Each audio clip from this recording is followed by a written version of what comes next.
बात हम कह रहे हैं कि रूह जो है वो सोचती है, वो करती है। कैसे?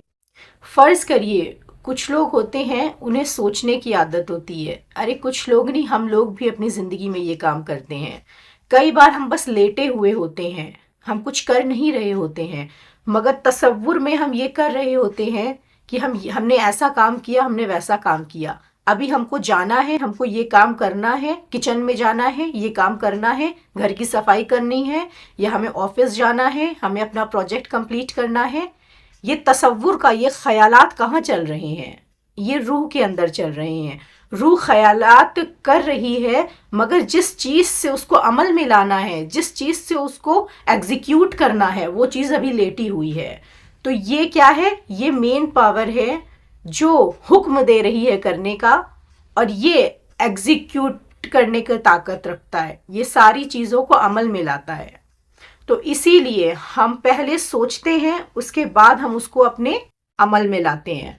तो इन दोनों के बीच की जो टाइमिंग होती है, इसके बीच में हमेशा अक्ल का यूज़ करना चाहिए कि हम जो करने जा रहे हैं, क्या कुछ ऐसा तो नहीं जो हमें बाद में ये रूह को, ये रूह के हिसाब से, ये रूह के हक में सही ना हो। ये चीज़ सोच के हमेशा करना चाहिए। और ये अक्ल जो है, ये हमारी रूह का ही हिस्सा होती है। और जब उस अक्ल को लगा करके कोई काम आप बार बार करने लगते हैं, तो वो आपकी आदत बन जाती है। चाहे वो अच्छा काम हो, चाहे वो बुरा काम हो।